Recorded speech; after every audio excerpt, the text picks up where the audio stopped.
vote 88, Tourism Saskatchewan, Central Management and Services subvote TR01. Minister Harrison is here with his officials. I'd remind the officials to please state your name for the record before you speak, and do not touch the microphones, please. Minister, please introduce your officials and make your opening comments. Sure. Well, thanks very, very much, Mr. Chair. Appreciate it. And thanks to the committee members for being here this evening. On my right, our CEO at Tourism Saskatchewan, Jonathan Potts, who has been at committee, no stranger to committee through this process. Behind me, Amy McInnes, Vice President of Marketing and Communications, Tracy Breyer, Vice President of Destination and Workforce Development, and Ray Gallivan, Chief Financial Officer and Vice President of Corporate Services.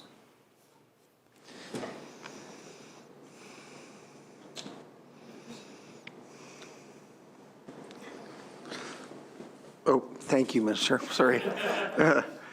We'll now open it up for questions. I have some opening comments. Oh, okay. Sorry. I'm sorry. Your thanks, opening Mr. comments. Chair. I'll take the opportunity for some opening comments.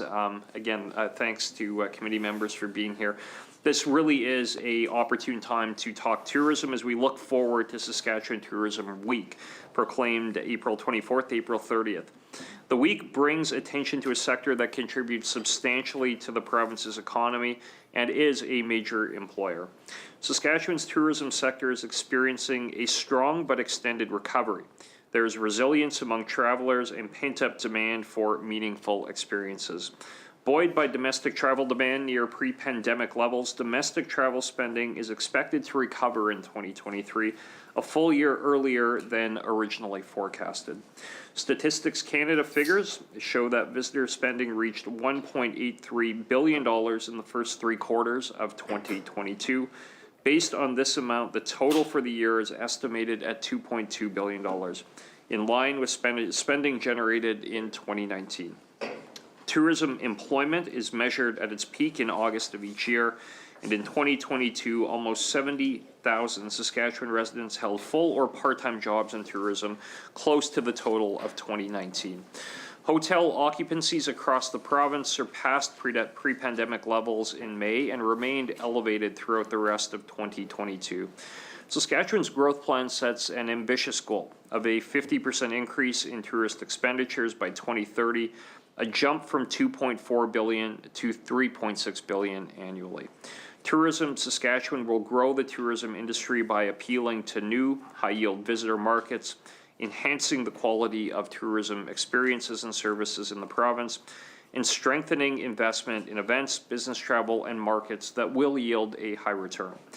In addition to its work to inspire local and domestic markets to explore the province, Tourism Saskatchewan is focused on attracting lucrative new markets, higher spending, niche travelers who want what our province has to offer.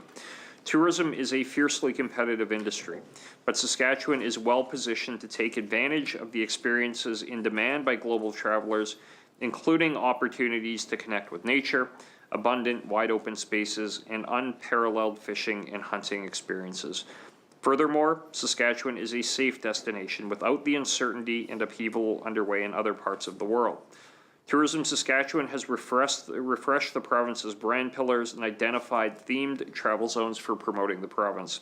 This work was based on comprehensive research along with industry consultation.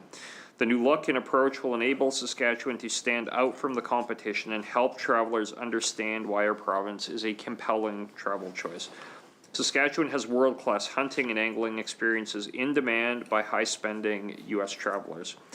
Tourism Saskatchewan is marketing outfitted angling and hunting across a number of target states, where research shows we have the greatest potential to influence visitation. Advertising focuses on convincing former clientele to return and on persuading new markets to seek Saskatchewan adventures. Tourism Saskatchewan support brought 36 outdoor media projects here last year. Leveraging the influence and reach of popular outdoor influencers and media outlets like the New Fly Fisher or North American Whitetail is a fundamental part of strategies to influence anglers and hunters to choose Saskatchewan for their next adventure. The return of direct air service between Saskatoon and Minneapolis is positive news for the outfitting industry. Tourism Saskatchewan is partnering with WestJet on a marketing campaign to bring awareness to the convenient new route and drive bookings from the U.S. market. Getting events and business travel back on track is fundamental to tourism recovery. Tourism Saskatchewan has invested in research and consultation to create a new, effective event strategy for the province, which will be implemented in the spring of 2023. The new strategy will support the development and expansion of major events. It will include a stronger focus on attracting business events and travel that aligns with sectors of strength: agriculture, life sciences, advanced manufacturing, technology, and natural resources. In just a few weeks, Moose Jaw will be in the spotlight when it hosts the World Para Ice Hockey Championship. This is the first time that the championship will be played in Canada. Next year, Regina will proudly welcome Canada's top talent in men's curling and legions of fans traveling here for the 2024 Brier. It's expected to have an economic impact between $8 and $12 million. Tourism Saskatchewan leads several application-based programs that enable operators to expand their product offerings, increase their market readiness, appeal to new clientele, stay open longer, and boost employment. The Tourism Diversification Program has been in place since 2019 and has inspired big-picture thinking and innovative projects that increase Saskatchewan's experiential tourism assets. Projects vary in size and scope. For example, funding enabled and established businesses to develop a new experience that involves retail sales and tour hosting. The tour is now generating $5,000 per month in new revenue, with 94% of guests making additional retail purchases. Another example is a seasonal fishing outfitter that invested in cabin upgrades, expanding its season and offering experiences like ice fishing, snowmobiling, snowshoeing, and cross-country skiing. In 2022, the business reported an additional $34,000 in revenue during the winter months. Tourism Saskatchewan values its relationships with the Indigenous Tourism Association of Canada and continues to work closely with ITAC to implement a comprehensive Indigenous tourism strategy for the province. A new Indigenous Tourism Association, Indigenous Destinations Saskatchewan, was announced late last year. Tourism Saskatchewan looks forward to working with IDS and supporting its mandate. Tourism Saskatchewan is currently involved in a number of projects with Indigenous partners. One example is supporting Mosquito, Grizzly Bear's Head, Lean Man First Nation to complete an experience development plan for a new interpretive center and art gallery. This will be constructed south of Battleford on property known as The Ridge. Support has also been provided to Beardy's and Okamesas Cree Nation to advance its plans for Pemiska tourism and create a variety of authentic experiences that reflect local Cree stories and traditions. A robust, skilled tourism workforce is critical to building a competitive, service-driven industry that delivers on the promises made to visitors.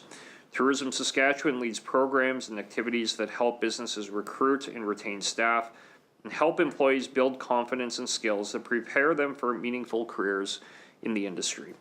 A focus on youth has driven initiatives like presentations in high schools throughout the province, from urban centers to remote northern communities. Career fairs held in partnership with industry education councils, Saskatchewan Polytechnic, and participating tourism businesses have been very successful. A new website, workinsaskTourism.ca, links education and students to resources, activities, and information about tourism jobs, entrepreneurial opportunities, and career pathways. Tourism Saskatchewan hosted a series of free online workshops throughout February to May that address a range of important topics, from digital marketing and managing online reputation to employee recruitment tips. I appreciate the time that's been afforded to discussing Tourism Saskatchewan's leadership and work, and thank you for your attention. Thank you for those comments, Minister. We'll now open it up for questions. Mr. Teed. My first question was, what were your priorities for tourism? But I think that summed it up quite well. So I think that maybe what I'll do is I'll jump into some questions I had about the governance structure for Tourism Saskatchewan. What is the governance structure for Tourism Saskatchewan? Sure. Yeah, no, I appreciate the question. And the first one's a good question as well, and we kind of laid out a bit of that, but we're happy to kind of get into some of those questions as well as far as priorities. I know Jonathan would be happy to speak to that, but to the specific question around governance, obviously, Tourism Saskatchewan has a minister for whom I have the current pleasure of being the occupant. But we have a great team, and Jonathan leads the team at Tourism Saskatchewan. I think we've got about 74 folks or thereabouts around there. Yeah, at the end of the year, I think we'll have about 74 folks who work for Tourism Saskatchewan. Do a great job. Leadership team here beside and behind me, who really do all the hard work and heavy lifting. But Jonathan, if you want to maybe speak to some of the governance part, I'd turn it to you. Sure. Thank you, Minister. And Jonathan Potts, CEO of Tourism Saskatchewan. Thanks very much for the question. So obviously we're a Treasury Board crown, which implies that we also, in addition to the Minister, have a board. Our board currently consists, I believe, of 8 people. Great representatives from across the province, business leaders, community leaders, and so forth. So they provide great governance, I have to say. We have Norm Boyd as our chair and Corey Rideout as our vice chair, and they do an exceptional job of providing leadership to our team. And then, as Minister said, we have 3 different divisions, and those are represented by the 3 very capable people behind me. So I'm trying to see what order they're in there, but Ray Galvan, our CFO and VP of Corporate Services, is a very experienced government employee, spent most of her career in government, and just came over to us in the fall. And then Amy McInnes is our VP of Marketing Communications.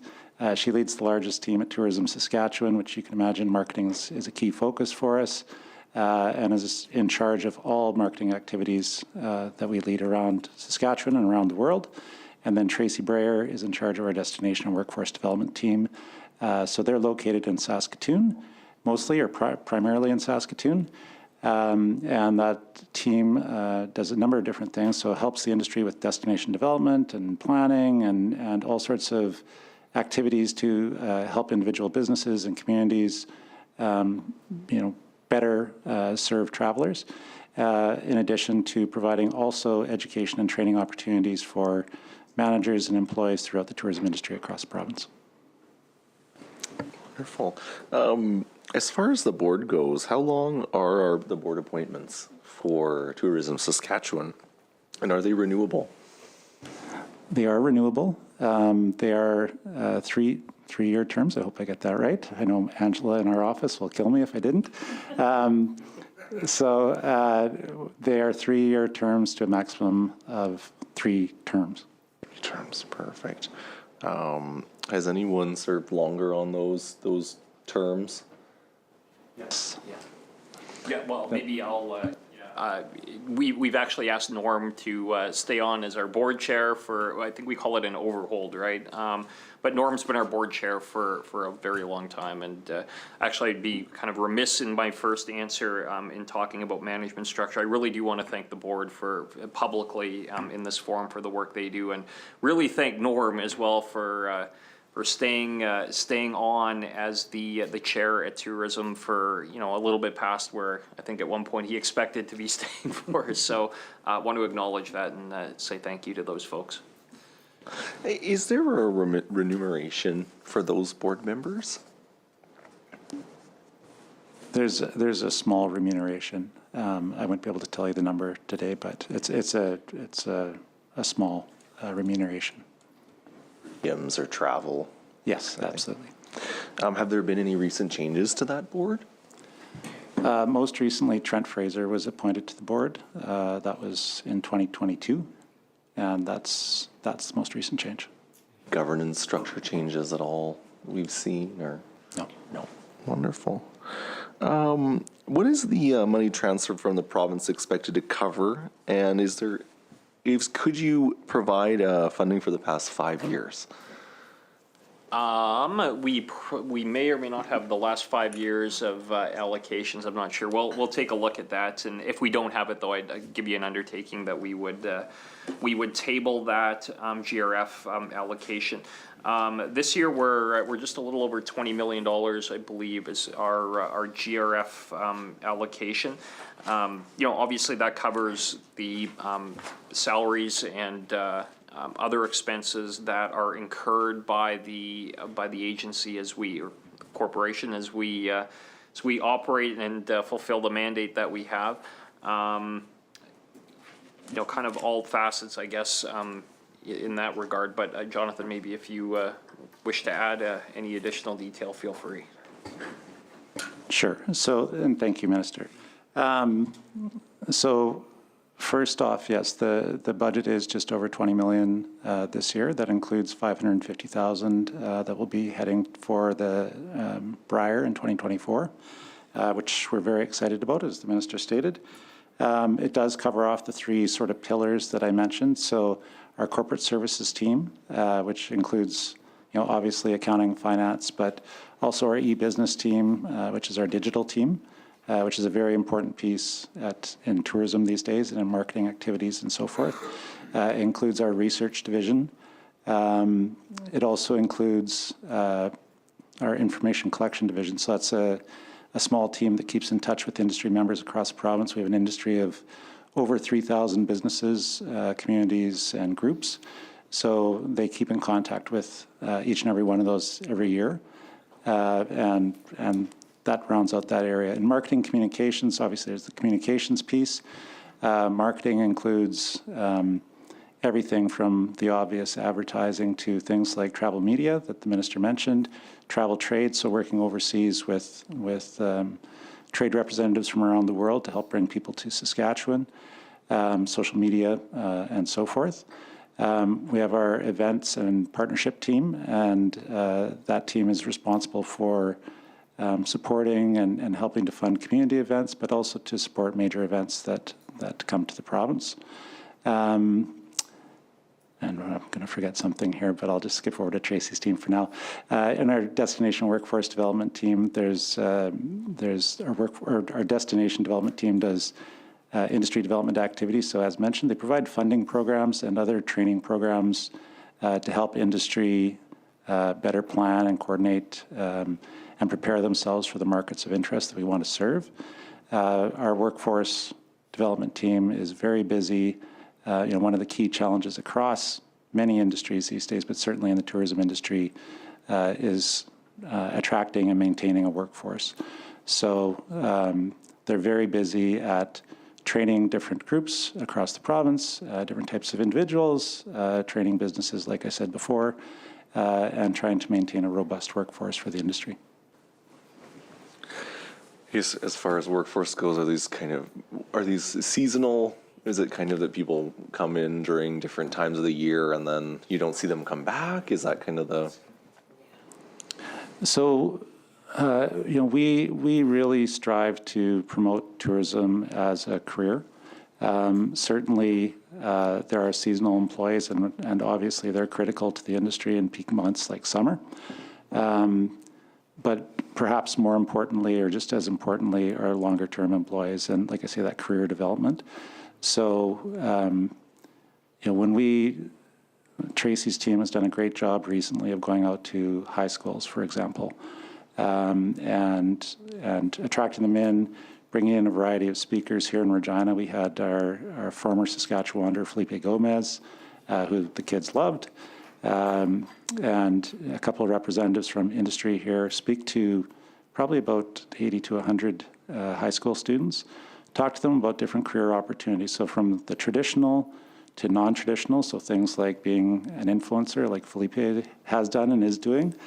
And that really got their attention, right? That there's an opportunity here not just to work in tourism in the summer, but to gain the skills and get a career foothold and, potentially build a much longer lasting career.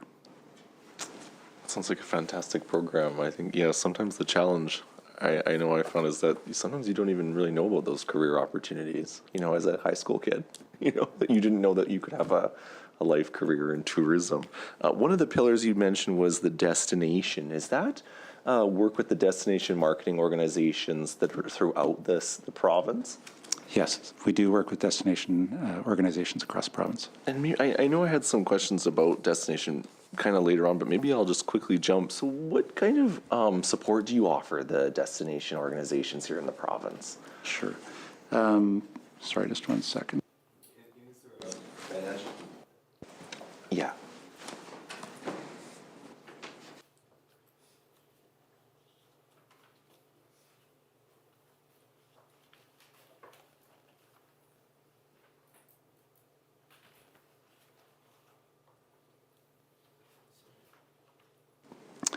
Yeah, so we do work with destination organizations across the province, right? So from large, like Tourism Regina and Discover Saskatoon, to much smaller ones in smaller communities, as small as, for example, Coronach, but more obviously places like Swift Current and Moose Jaw and so forth.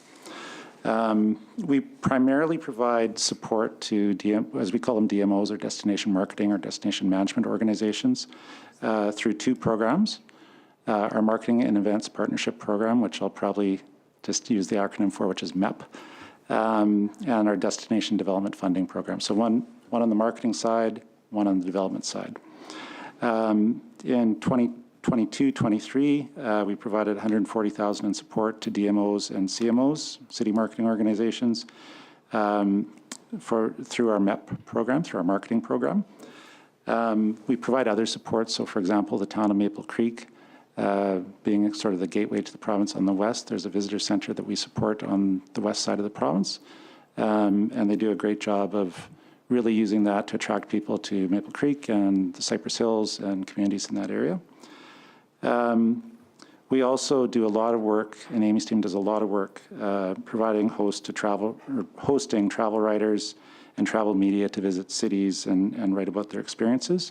So not just cities, but cities. It could be outfitting experiences. It could be a ranch experience or so forth.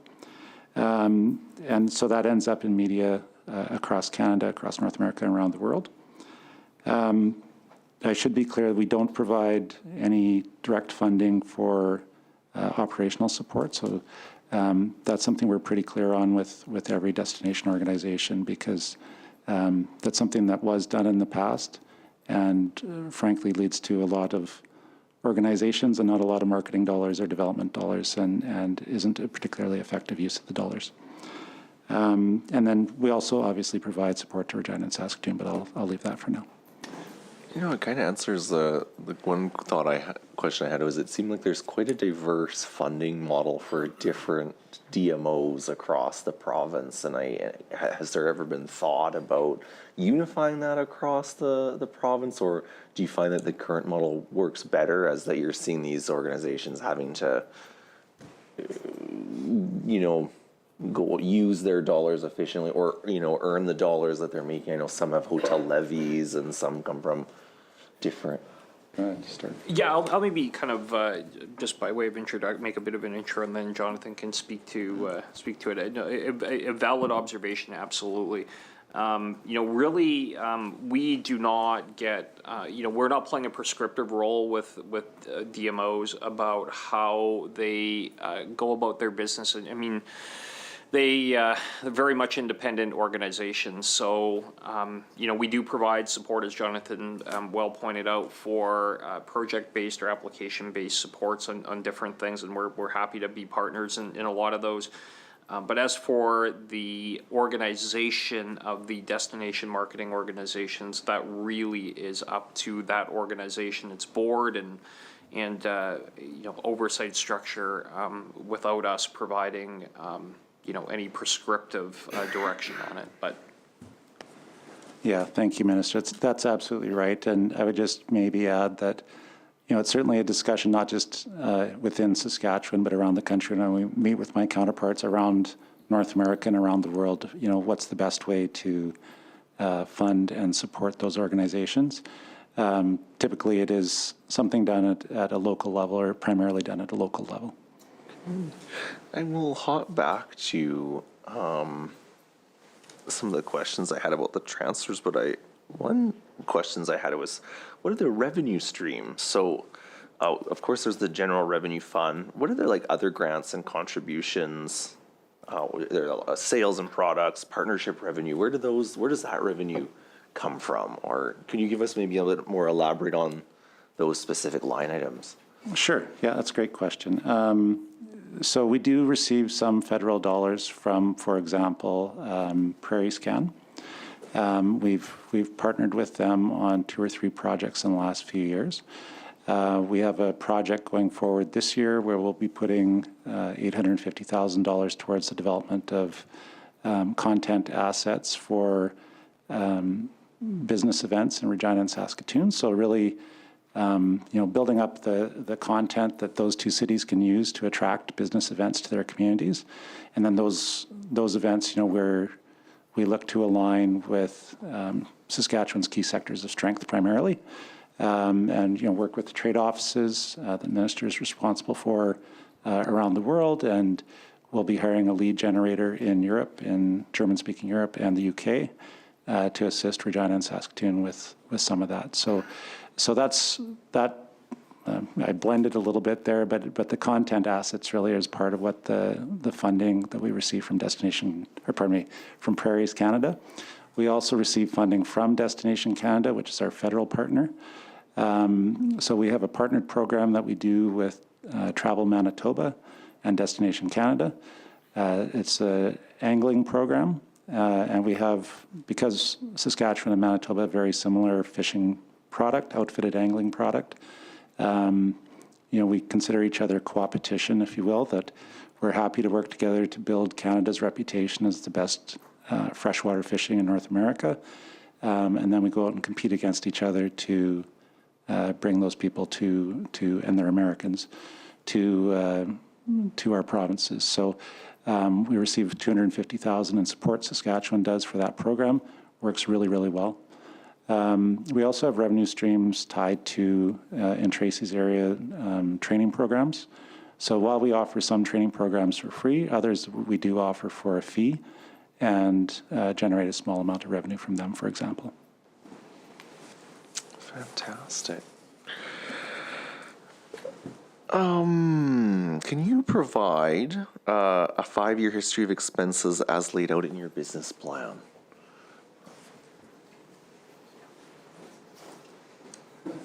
That might be one where we could provide a undertaking to table that. It just, I'm not sure we have the detailed breakdown of the past 5 years. No, that's fair. Can you provide me with a little bit of information on how our transfers compare with other Western Canadian provinces? Where are we amongst kind of, you mentioned Manitoba, Alberta, British Columbia. What does our, investment look like comparatively to other provinces? Yeah, I mean, I can kind of provide a bit of an overview, but the way I would kind of position the discussion on this, though, is that every province has it set up a bit differently.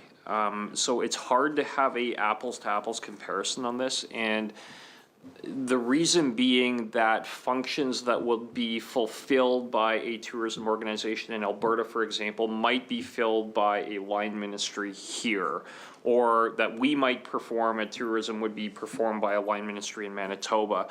And there really are variations in how that works in each of the jurisdictions. So, I think kind of the short answer would be that there would probably be a higher per capita funding, and I'd leave that to Jonathan, I guess. I'm not sure if we have all of that information with us, but especially kind of based on the last budgets and everything like that. But there might be a little bit higher per capita expenditure in a couple of the other jurisdictions just on their tourism organization, but there is a difference as to the allocation of responsibilities and program responsibilities and those sort of things. So it really is a challenge to kind of make an apples to apples comparison. But I also was going to speak about apples. No,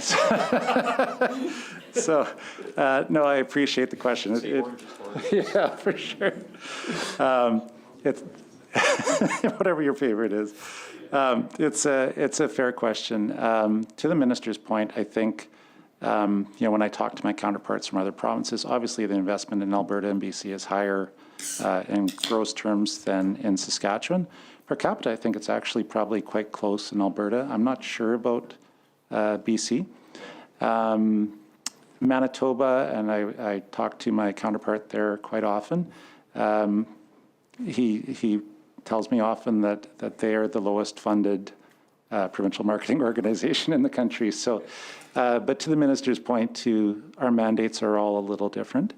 We have a broad mandate, and certainly our destination workforce development team. A lot of the components of that work you would often see performed in a ministry or perhaps even elsewhere in other provinces. But we're kind of an all-in-one shop in many ways at Tourism Saskatchewan. So, we're happy with the amount of funding we receive, and it allows us to pursue our mandate, I think, quite effectively. No, thank you very much. Yeah, even as I was trying to do some research too, it seems like every budget in the West, has a different way of allocating it. And yeah, I wasn't even able to, line comparison. So very interesting. I'm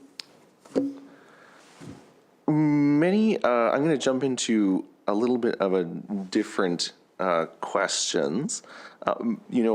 From engaging stakeholders and such, we're hearing that tourism sector is struggling to recover from the effects of the pandemic. Hotels were hit across the province. Destinations are struggling to recover. Arts organizations, culture organizations. And I've asked this in, parks, culture, sport. But was there any research done in advance of the application of the PST expansion on sporting events, concerts, museums, and how that might affect the tourism expenditures in the province? Yeah, I'm happy to kind of take that. I know Jonathan Prey will have some to add as well, and I'll get to kind of the specific question. I think the answer to that is that we don't really know. I mean, there's not current data on all of that. I suspect that, I really believe in the long term you're not going to see an impact around that, but there has been a impact coming out of the pandemic. Which, some would probably argue, and fair enough to argue, that it was tied to the PST component. But I think a lot more than that, there are a whole lot of pandemic-related issues. One of the things that we do genuinely have a challenge on is around the labor issue. It's a real thing, and our hospitality industry are facing it every single day. I mean, I hear about it. It's the number one issue that we hear about, and I think that there's a lot of reasons why we ended up in that place, but which is not just confined to Saskatchewan, but I mean these are good challenges to have in that we have kind of more jobs available than people, but it is nonetheless a significant challenge for the industry overall. So. We've tried to respond to that in a host of different ways, and we've really tried to work closely with our stakeholders on this. Chambers of Commerce and, the Hospitality Saskatchewan obviously as well, in designing responses that kind of take an all of the above approach. So that means making sure that more of our own residents who are here in Saskatchewan are able to take advantage of opportunities that exist in the tourism sector and industry. Some of that is to do with job training, that has to do with, things that go along as well, not just working in the industry directly, but things like infrastructure development and other elements that go along with it. So I would say that's kind of number one, is making sure more of our own folks can take advantage of the opportunities. A big part of it as well is going to be international immigration, and we've really worked closely in designing, and we responded with what we called the Hard to Fill Skills Program, which was a SIMP stream that we rolled out about a year ago, maybe a bit less than that, around a year ago now, that really was designed to accommodate and respond to the labor market shortages we were seeing in a significant measure, not entire or majority measure, but in significant measure in the tourism and hospitality sector. So, I think you would hear, if Jim Bentz was here representing Hospitality Saskatchewan, he would say that this has really been a game changer for them and for their members. Being able to access through SIMP labor streams, which would have been more difficult to reach had we not reallocated resources within SIMP to do this. That's going to continue to be a part of the answer as well. We had advocated really quite strongly, and this is a little bit tangential to tourism, but it's kind of not as well in that SIMP and international immigration are really important for the industry. So we've advocated strongly and put through our Saskatchewan Immigration Accord proposal a significant increase in the SIMP allocations per year. Which, to their credit, and I kind of am reluctant on occasion to give the federal government a lot of credit for a lot of things, but on this, we have worked very collaboratively, and it's because they're, I think we've built a pretty good coalition of provinces, alignment of interests, to increase provincial nominee program allocations. Federal government have been, quite clear that they want to increase the levels, which is what they refer to as the number of newcomers per year. So levels were increasing. There was no guarantee, though, that the federal government was going to allocate increased levels to provincial nominee programs. They could have allocated those numbers to federal immigration streams.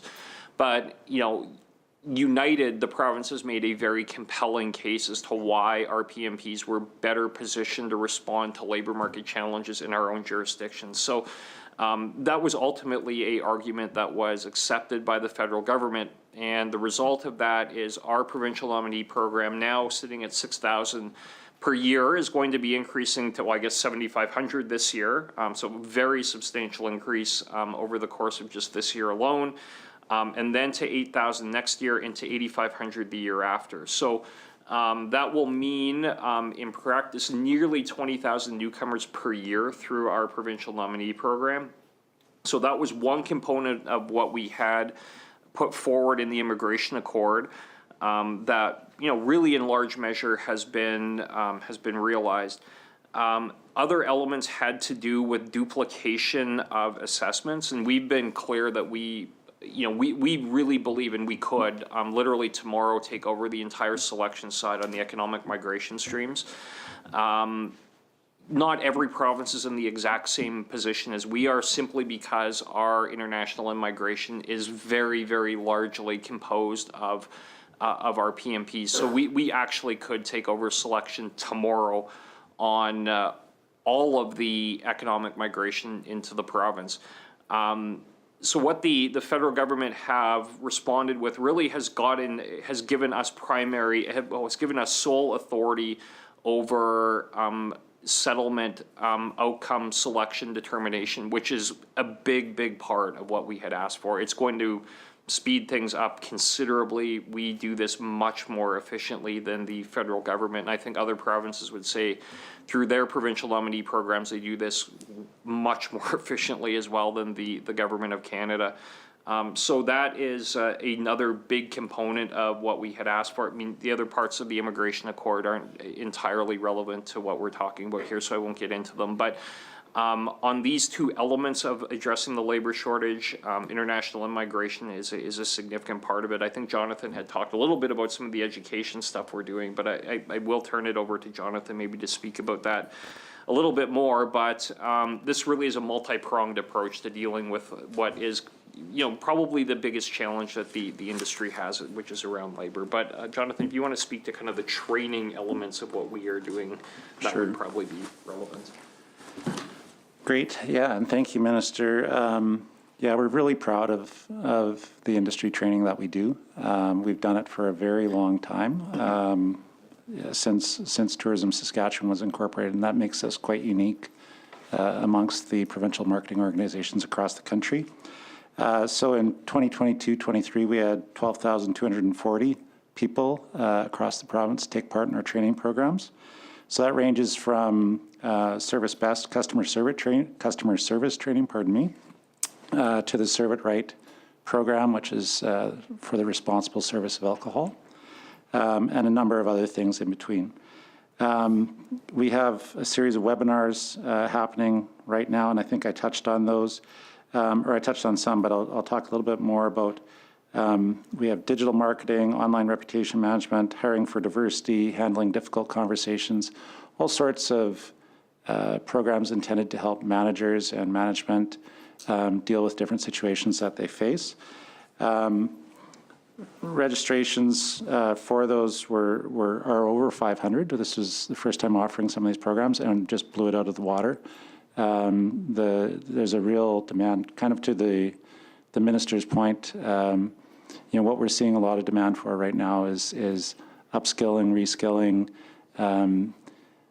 providing opportunities for people in the industry to upgrade their skills and want, especially for those who want to stay in the industry and have stayed in the industry. It's a great incentive if they're getting great training along the way. As of March 31st, 2023, we have over 8,000 individuals that hold a Serve It Right certification in the province. So we're really proud of that. That's the responsible service of alcohol obviously is in everyone's best interests, and we play a big part of that. We also have over 1,300 individuals across the province that are currently certified in CannaCell. So that's a similar program for the responsible sale and distribution of cannabis.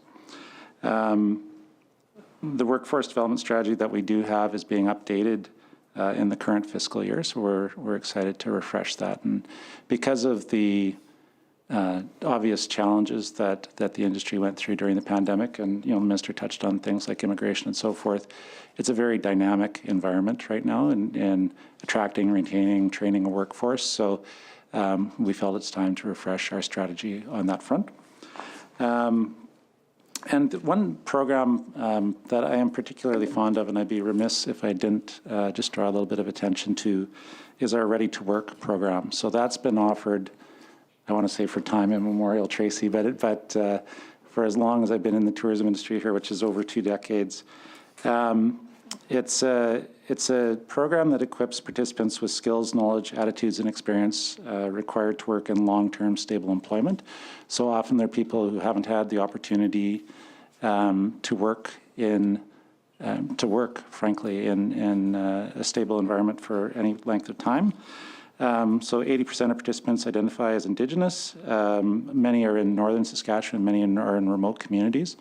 It has a really strong success rate, and I believe 6 months after completion of the program, we strive for an 80% employment rate, and we hit that pretty much every year. So it really does amazing work, and I would encourage anybody here, if we ever get the opportunity to come to one of the events. We start people off very early, with sort of rudimentary service skills, but by the end they're doing white linen table service, and the meals reflect that. So it's a truly incredible program. That sounds like a great program. Yeah, it's interesting to start thinking about, like, where did all the people go over the pandemic? When you start thinking about the struggles around labor, it's like, why? Yeah, I got a few thoughts. It's great to hear about those educational opportunities. As an SGI critic, I love to hear about the Serve It Right and CannaCell and Ready to Work. So would you say that education is kind of the spearhead for this industry to recover? Is that kind of? Yeah, I mean, I would say, education is going to be a part of it. I mean, we've worked hard too with partners in identifying where we have opportunities to expand and attract those who might have been here before, but also those who would be inclined because of the experience that we offer here to come here. And one of the areas, and there's more than just one, but I'll speak to one that I know personally pretty well, and that's around angling and hunting. We have what is really the best product in the world. As far as our outfitted angling and hunting opportunities, this is the best place to come in the entire world. And I don't think that's just me saying that either, it is. We have the highest quality of animals, fish, of experience that you're going to get anywhere. And, we've worked really hard on getting that story out there. And really, I think it has been a focus that we have had as an organization over the last number of years, but of course, interrupted by the pandemic, to the point where a lot of our outfitters were, really in very, very difficult positions. And we responded during the pandemic really quite rapidly in rolling out support programs that were very, very carefully tailored and targeted at supporting the outfitting industry, which has probably been disproportionately hit. Even in an industry that had been disproportionately hit, outfitting was even more so, and continues to be. I mean, the reality is that you still have vaccine requirements to go to the United States, for example. I mean, that's one of them. The kind of other elements around this were that it disrupted what had been, in a lot of cases, longstanding traditional patterns of coming to Canada for your kind of annual bear hunt or your annual deer hunt. So we are really working hard on reestablishing some of those patterns that existed before. And that was a part of the consideration in working with WestJet on the direct flight to Minneapolis as well, which, from Saskatoon really is the gateway for your hunting and angling outfitted experiences. I think it's over 90% are staged through Saskatoon. So having a direct flight from a U.S. hub city was really vitally important for the outfitting sector. And I talked about that. We talked about that when we announced the project. Not universally supported by all, but that being said, we really felt it was important that as government we partner with a airline to get to a U.S. destination, a hub city destination, for a variety of reasons, outfitting being one of them. But that is going to be very, very helpful for our outfitting industry. I think the Commission on Professional Outfitters would be the first ones to attest to that being a real difference maker for them. I mean, there have been some challenges which we keep working through that are not of our making. The firearms stuff that the Liberals are doing in Ottawa has been deeply unhelpful in a lot of these cases as well, in that U.S. hunters who are bringing their firearms up from the United States, who have been bringing the same firearms up for 20 years, suddenly find themselves in possession apparently of assault rifles. I don't know how Marco Mendocino believes they're assault rifles, so which is crazy. I'm just crazy. I won't go on kind of at length on it, but I would encourage members to review my speech in the House on this before Christmas. But my goodness, this has been really very, very unhelpful as well. And some of the coverage that actually the gun stuff, the insane liberal gun laws proposals got in the United States was unhelpful as well, in that a lot of the folks who are inclined to come up to Canada to hunt whitetail are less inclined when they know, that, they can't bring their normal hunting rifle up because it's been deemed to be something else. So that's been a challenge. But all that being said, we continue to have a huge advantage in that we have the very best product in the entire world. And we're going to tell that story. I mean, we do at Safari. We, attend other venues and shows. We actually support our outfitters directly in attending those shows as well. And we're going to continue to do that because this is going to be a growth area for our tourism sector. And the reality is, when folks come up, if they're bear hunting, deer hunting, these are generally folks coming up who have some means and are able to and probably spend money outside of just kind of that hunting experience. So, Jonathan, if you want to. Yeah, thank you, Minister. I certainly, just to pick up on the outfitting piece, absolutely right. So our highest yielding market is the U.S. angler, or our U.S. anglers and hunters. There's certainly, we have people that do drive across the border, maybe from some of the northern tier states for, some nearby fishing experiences, but the people who use outfitting services are often spending $4,000, $6,000, $8,000, $10,000 on that part of their trip alone. Not to mention their flights, their stay in Saskatoon, as the minister mentioned, 92% stage out of Saskatoon, so they often have a stay on at least one side of their trip and usually on both. And then you'll find them in a steakhouse drinking expensive wine, especially if they've had a good hunt or fishing experience. But yeah, so just maybe to take that a slightly different direction too, since early 2022, we've really been focused on growth, again, not just recovery, but growth for the industry. And we think that's really important. We have a very entrepreneurial industry made up primarily of small businesses or small and medium-sized businesses. These are people who, take great pride in the work that they do and the people they employ and what they mean to their communities and to the province. So, the first opportunity they had to get busy again and make money again and for the benefit of all, they were chomping at the bit, quite frankly. So in addition to outfitting, I do want to add, outfitters, absolutely, we have a tremendous growth potential there, and we continue to invest. And the minister mentioned the Minneapolis flight.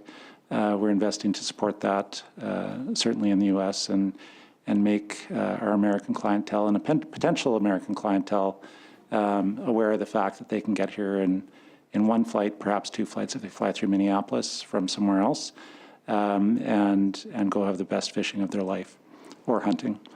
But we also our marketing strategy really going forward is focused on niche markets, and I'm sure I'll get an opportunity later to speak more about that. But we want those resilient markets that come to Saskatchewan because they deeply, deeply love coming here for a particular purpose. That outfitting market is the prime example. But we look at other niche markets like flipping, maybe hunting over to bird watchers. This time of year, we've certainly seen a growth in that segment and are going to continue to pursue growing that segment. And things like Indigenous tourism, culinary tourism, a number of different aspects of our industry that we want to promote. And lastly, I'd be remiss if I didn't mention events. Events are really critical to growing the industry. Our larger events obviously typically take place in the two major cities, but we do have events right across the province, and we've been very steadfastly supporting those and trying to help them rebound as well. Because to the minister's point, outfitting was an industry within an industry that was devastated. Events were another example of that, where people were quite reluctant to gather in large crowds for the last few years. Yes, maybe I'll just build on Sure. Jonathan's as well. But very, very right. As far as opportunities in niche marketing, snowmobiling's another example of where we feel, and this is really predicated on research. We're actually doing market research in different markets with different clientele about what would be attractive niche sort of opportunities for them, and this is generally people who have very high passion about a particular thing, and where we have a competitive advantage in that area, and about how we kind of can bring those two things together. So we do work hard on that element. We think that is going to be an opportunity for growth in some of those targeted areas as well. And on the events front. So, the way we have done historically event support through Tourism Saskatchewan really is kind of predicated on events that are mobile, that move from one market to another or one city to another over a period of time. We really kind of see that as being an area where we have a real advantage as well. And that really comes down to the fact that we're really quite good at doing it. And we have a huge volunteer base, which is, repeatedly shown, factually, statistically shown. Our rates of volunteerism are higher than basically anywhere else in Canada, which is very important in kind of large-scale event hosting. So we have been very open to consideration on event supports. The Grey Cup was, an example of that this year, right? We stepped forward with support for the Rough Riders and hosting that event. I think just today, actually, we had the kind of economic impact released, which is very, very substantial. I mean, we as Tourism Saskatchewan had put about $3 million last year into support for the Grey Cup. Was that last year? The year before? Yeah, last year into Grey Cup support. And I mean, the economic impact overall was $60+ million, and so a pretty good return on investment, right? Next year will be the Briar, which nobody hosts a Briar like Saskatchewan, and I think everybody knows that to be the case. So, we've allocated $550,000 for that event. And there's some other discussions out there right now too, without making any announcements or prejudging any outcomes. But I would say that we are very, very open as a government and as an organization to being supportive of large scale events that we know we can do better than others can. Thank you, gentlemen. Lots to unpack there, but I really appreciate that. I was hoping maybe I could sneak some announcements out of either of you on what kind of events. You to tell me if Taylor Swift is coming, okay? Certainly made announcements and estimates before. So. No, I had a meeting with the real folks, and just hearing about the amazing facilities we have here in Regina, just alone. I'm from Saskatoon, so it was great to learn about the facilities we have and some fantastic opportunities, I think. I'm going to hop quickly back to flights, but you kind of answered it. You said 90% of our angling and fishing are staged out of Saskatoon. So I have to ask, because the folks will ask, are there opportunities for Regina to see direct flights to the United States? I know there's certainly an appetite there for that, and maybe Yeah, no, I appreciate the question, and I've been kind of asked this by media as well. I mean, it's kind of more of a trade and export question. Happy to answer it, though, in this venue as well. The resources that we provided for the Saskatoon Airport Authority are available for the Regina Airport Authority as well. So the RAA has been working very, very closely with our senior officials at Trade and Export in the same way that we did with the Saskatoon Airport Authority. And I would say the Regina and Saskatoon Airport Authorities work very closely together as well. But we have worked very closely with the RAA. There's slightly different dynamics on connections from Regina as opposed to Saskatoon and U.S. hubs. I would say, by way of a general observation, that we would prefer having a connection from Regina to be to a different hub than to Minneapolis. I think the airlines even would say that you end up with a certain cannibalization of potential clients based on having destination to the same place. So, I would just say this: Regina Airport Authority are the lead. We have made available to the RAA the same resources that we provided for the SAA on attracting that Minneapolis flight. And I'm very hopeful, and I think the RAA would say the same thing about some good news coming, in the medium term on that front. Yeah. Yeah. We'll just blur out any of these secret announcements that we make. No, thank you for that. Both of you had kind of mentioned a bit, one of the thoughts and concerns around, I guess I should preface this. In speaking with stakeholders in tourism, there's a lot of support for those subsidized flights, subsidies that we're going to the airport authority. One of the concerns that was brought forward is, what is Tourism Saskatchewan doing to diversify that it's not just angling and hunting? Or is there plans in the mix to ensure that those folks are staying extra days? Or you kind of mentioned snowmobiling and birding. Are there other areas where you're seeing budding tourism opportunities so that we can ensure that we're getting butts in those seats all year round? Because I think that's the biggest concern, is that we want to make sure that we're getting folks into the province, not just around the angling and fishing seasons. But maybe you can share a little bit about that. I'll maybe take the first crack at that, and then Jonathan might maybe talk about some of the niche stuff. We've talked a little bit about it, but there's probably a bit more that we could focus on there too.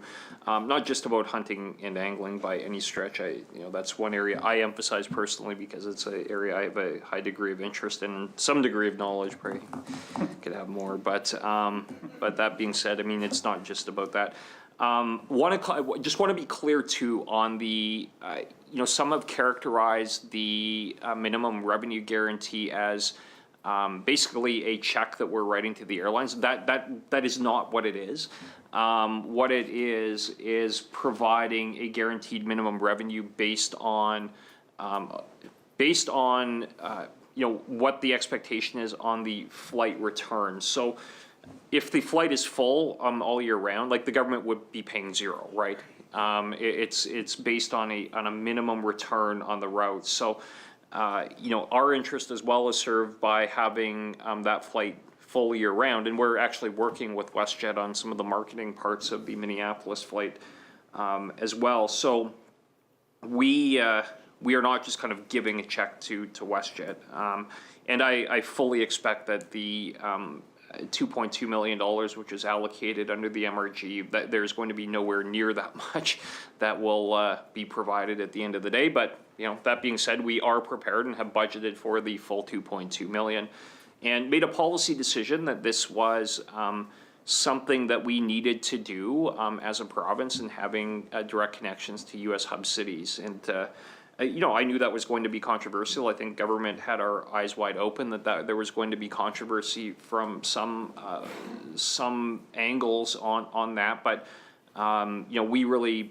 feel very strongly that this is the right approach to take, and doing that for both Regina and Saskatoon was the right approach for the tourism industry, for the business sector, for for individuals who are seeking to get to a destination in the United States. I mean, it's a challenge. I mean, folks know that it's a challenge when you don't have direct connection to U.S. hub cities. So anyway, all of that to say that that's a priority for us, and we've explained, I think, why we believe that to be the appropriate policy. But beyond hunting and fishing, I'll turn to Jonathan for a discussion there. Sure. Again, thank you, Minister, and thank you again for the question. It's a good question.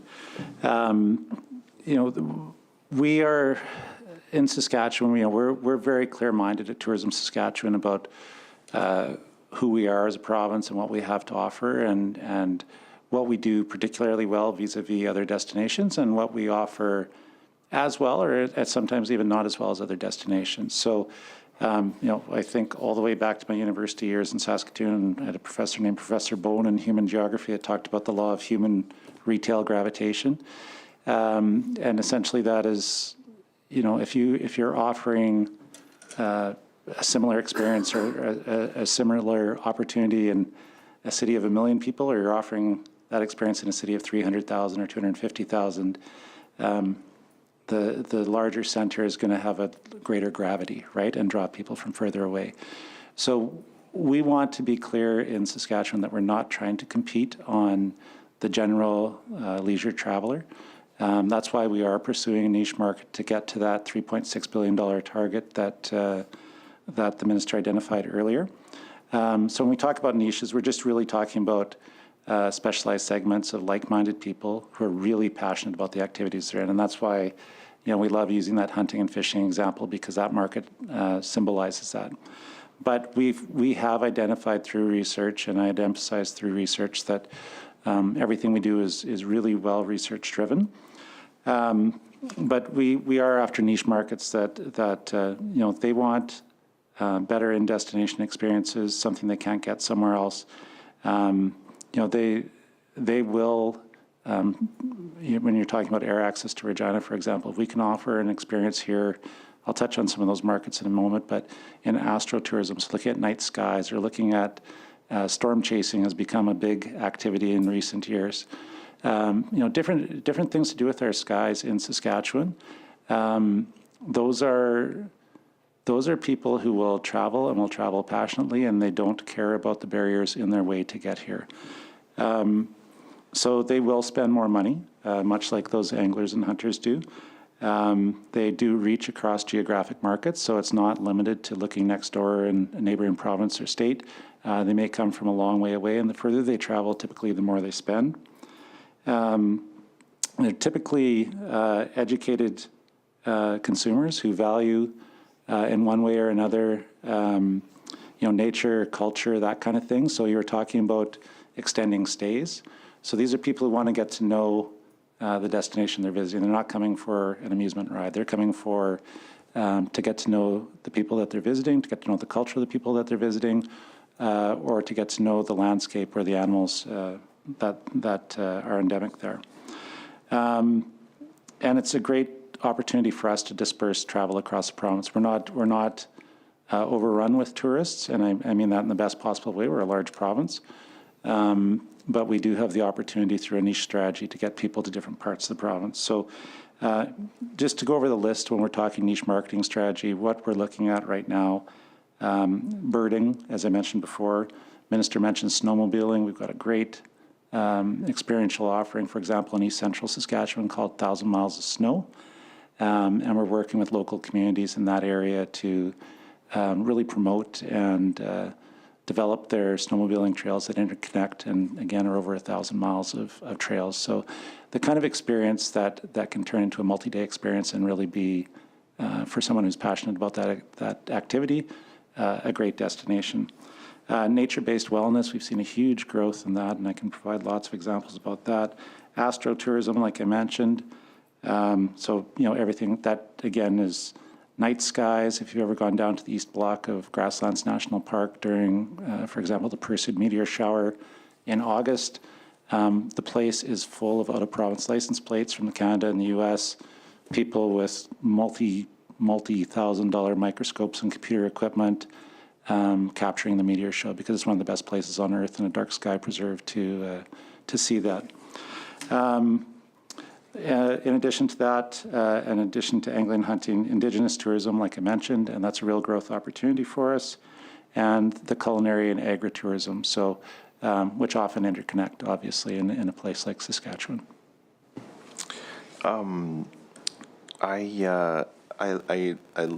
was reading the points, and under point 2, it says commitments to calls to action 7 and 92.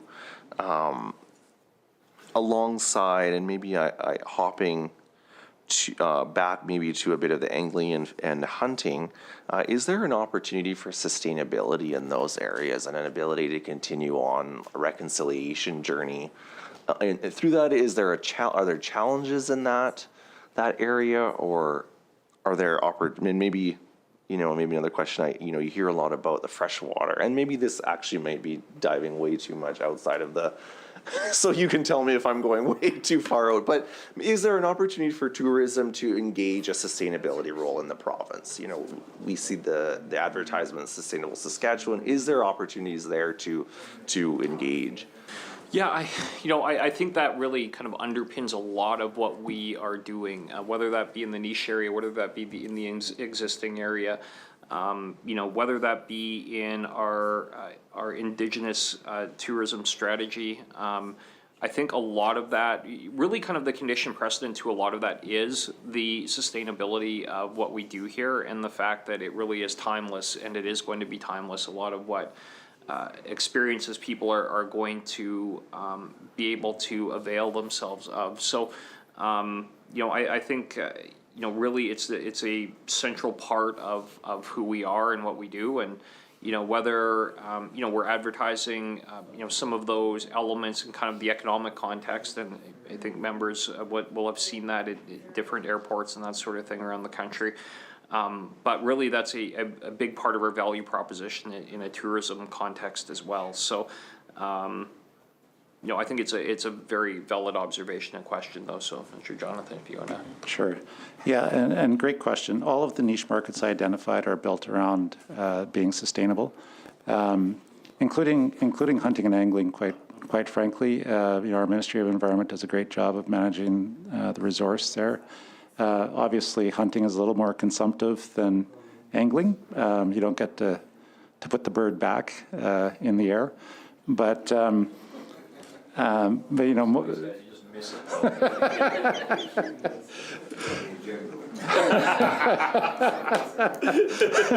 You see some skinny hunters out there, yeah. No, like I say, when we look at everything we do is research-based. So we work with an agency called Destination Think, primarily based out of Vancouver, but they work all around the world. Their principals are from around the world. You know, they work with major destinations in Australia. They work with Holland, Netherlands, across the U.S., across Canada, many destinations in Europe and so forth, right, in New Zealand, Southeast Asia, et cetera. So when we look at the global picture and what we want to target, you know, we're not bringing a myopic view to that. We're bringing a very world view to what Saskatchewan actually really does do well. That is bolstered by our research agency of record, which is Environics and Environics Analytics, which obviously most people have heard of or have some familiarity with. But they do tourism research across North America, around the world, and are able to marry some of that strategy, or either, you know, inform that strategy on the front end or marry that strategy on the back end to the work that we're doing. And just to illustrate that, we have both, we're bringing principals from both agencies here next week to do some deep dives into some of these niche markets and really help us grow them going forward. Thank you. And I guess my next question, kind of leading off of that, what kind of, I know later on in the business plan, there's a bit of discussion around, I'm just going to find it here. Overall Indigenous engagement. So we hear a lot about economic reconciliation. What sort of partnerships is Tourism Saskatchewan making on those fronts? You know, we're bringing people into Saskatoon, bringing them out into the different areas of our province. What is, are there goals or are there things in place that we're looking in that direction? Yeah, maybe I'll just kind of lead off. Yep. And Jonathan's done a tremendous amount of work on this, and we do and have spent a significant amount of resources in putting together, you know, really our Indigenous tourism strategy, which aims to create a sustainable Indigenous tourism industry. And there are kind of number of elements to that and a number of partnerships that go along with that, but it really is a priority issue for us. And we think that there's a tremendous economic opportunity beyond any of the other benefits that go along with it as well. But Jonathan, I'll turn this one to you. Thanks, Minister. And I love this question because this is one that I have been really engaged with over the last number of years. So just to set the context, at the national level, there's an organization called the Indigenous Tourism Association of Canada. That is led by Keith Henry, who actually is Métis and is from the Prince Albert area, and is a very, very capable leader on that front. So starting in 2019, you'll catch the unfortunate timing here right away, but starting in 2019, we developed an Indigenous tourism strategy for Saskatchewan in partnership with ITAC, the Indigenous Tourism Association. That was completed early in 2020, and then obviously had to be shelved for a little while because there was no opportunity really to act upon it. One of the key elements of that strategy was to establish an Indigenous Tourism Association within the province. So I'm really proud to say that Tourism Saskatchewan has worked alongside ITAC and alongside some really, really smart minds in the Indigenous business community and community generally over the last year or so, year and a little bit, to develop what's now called Indigenous Destination Saskatchewan. It launched in late November 2022. The organization is currently in the process of hiring an executive director, which I anticipate would be in the next month or two. There would be somebody in that position, would be my guess. And it's exciting because that strategy, we've been working on updating it. When I say we, I sit ex officio on the board. So we've been working to update that strategy, and once somebody is in place, then Tourism Saskatchewan will certainly be providing a variety of supports to help operationalize that, as will ITAC, as will presumably other partners as well. But that's just on as it relates to ITAC and Indigenous Destination Saskatchewan.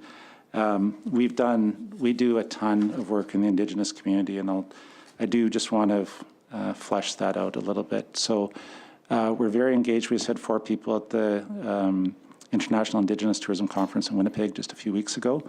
We have a person that serves on the Management Planning Committee for Wanuskewin's bid to become a UNESCO World Heritage Site. We provide support to Indigenous tourism operators this year. I think it's 2 operators to go to Rendezvous Canada, what we call RVC, which will be in Quebec City in May.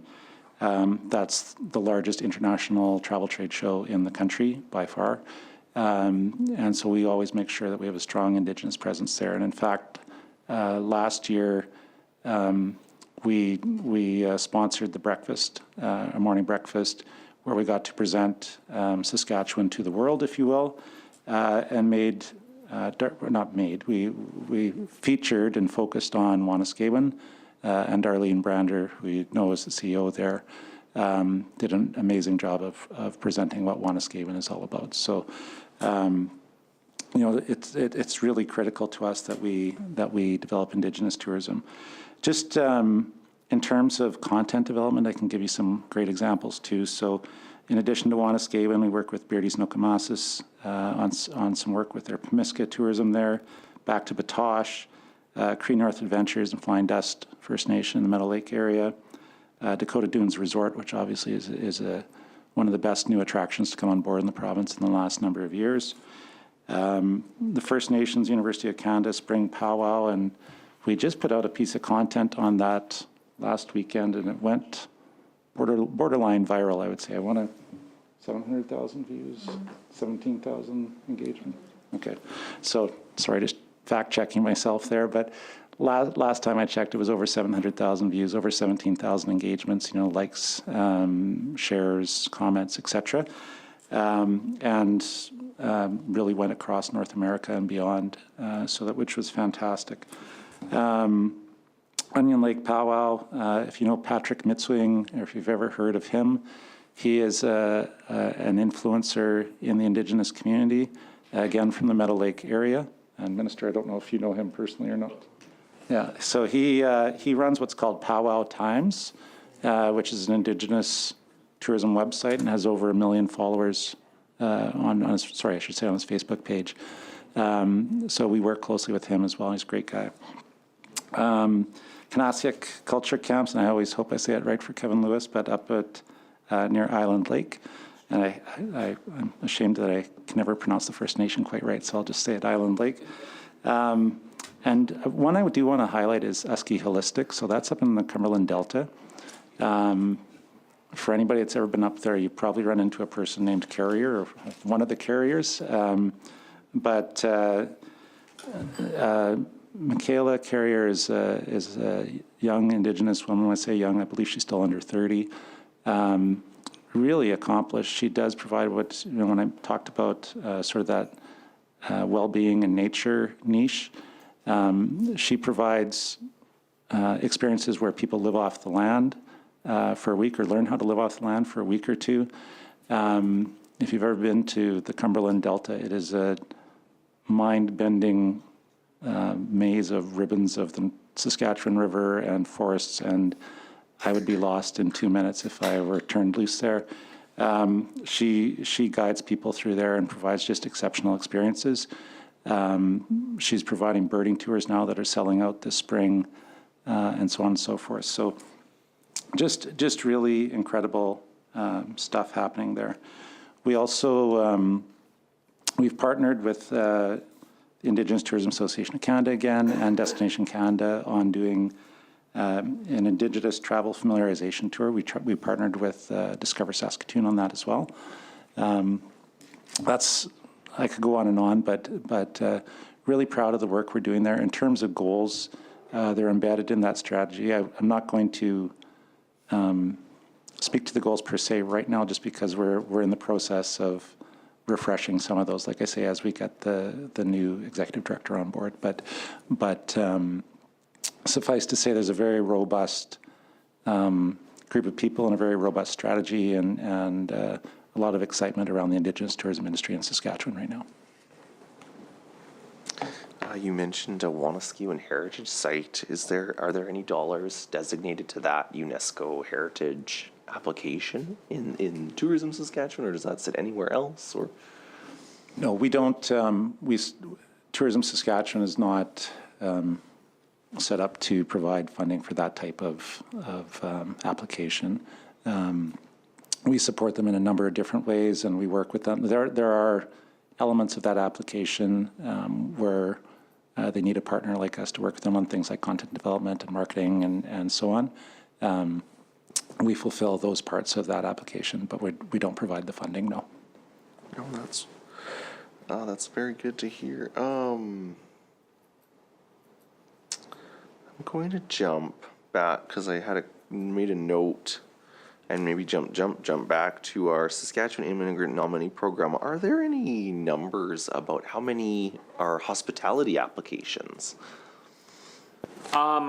I don't have the SIMP breakdowns here in front of me. I'm happy to kind of address that. We'll have the ICT estimates in early May, so we'll be able to provide data in that regard there. But like I said, we have allocated through the Hard to Fill Skills program, I think it's about 2,200 positions out of our 6,000 this year within SIMP. So it's very substantial and very much worked out in collaboration with stakeholders, industry, and we try and be very nimble with our stream designs and with our allocations within streams in SIMP. And again, kind of going back to what might not be directly related to all elements of the tourism file, but a real advantage we have in our PMP program compared to federal immigration streams, which are very bureaucratic and very hidebound and rarely change and are deeply unresponsive with extraordinarily long processing times. So, and I think, especially folks from newcomer communities are very aware of all of that. So, we just kind of feel we're much better positioned through SIMP to address some of these challenges. And, there are federal economic streams that would be applicable for a lot of businesses in the space as well. But I think it would be fair to say that the vast majority of them prefer to use SIMP because of a whole bunch of factors: customer service, turnaround times, adjudication processes, clarity of process. All of these things are just superior through our PMP than they are through a federal stream. Thank you so much. I had one more question around the flight announcement. It was announced the airline sharing revenue deal in Saskatoon on the February 22nd, but it actually wasn't approved by Cabinet until an order in Council on March 29. Why was there a gap in the timeline there? That's a good question, with a very deeply technical answer that I think probably most folks wouldn't overly be. Anyway, it's a technical answer. We took the order in council a bit later through the process. We had cabinet approval to announce the program prior to it being announced. There then is a process for the order in council and finances to be allocated. It wasn't necessary for us to actually do the financial allocation any earlier than we did. I mean, to this point, obviously we're still not flowing any of the resources under the program, but we announced it shortly after cabinet approval was granted, and we'd been working with our partners on kind of all the elements around that in the lead up to it. Yeah. Thank you. I think in the next couple questions I think we've got maybe 40 or so minutes left. I'm going to kind of focus on the business plan, but I had just a quick question. How much support do we receive from the federal government from like federal tourism? And so we recently had the announcement from the federal government. I know I went to the event, and I think the Minister of Parks, Culture, Sport, the Mayor, and Randy, the Minister of Tourism federally. How much did that federal announcement impact the business plan before we kind of jump into the business plan? So just to clarify which announcement you were at, do you mean in Saskatoon or in Regina? In Regina, at they had the tourism branding event, and they had a kind of round table of. Yeah. So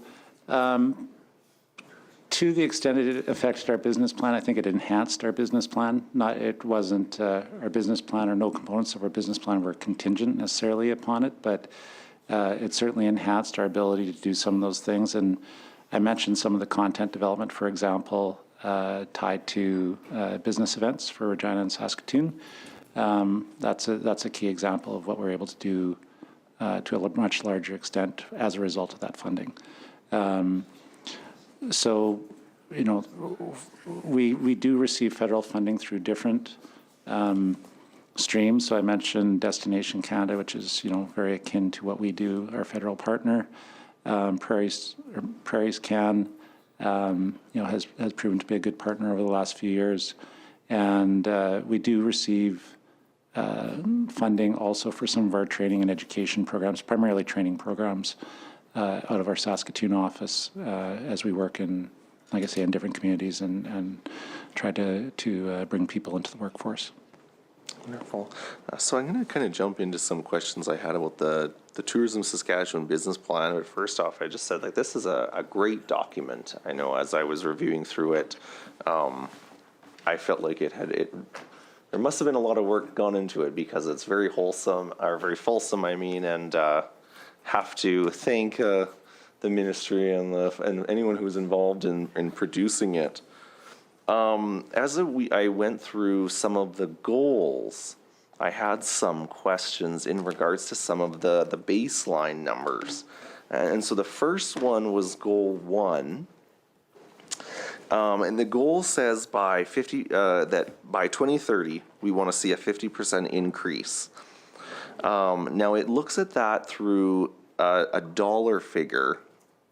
And so my first question was, you see a couple baselines. Why do the baselines jump around in the goal document?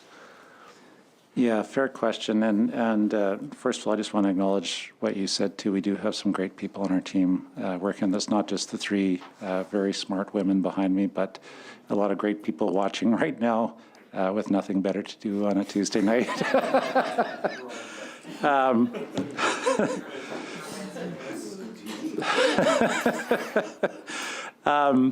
I can tell you that the initial measurement of 2.4, if you're referring to the 2.4 and 2.7, probably. This was in the business plan, and it was baseline 2.7 billion in 2019, and then there was a target of 2.1 billion in 2023-24.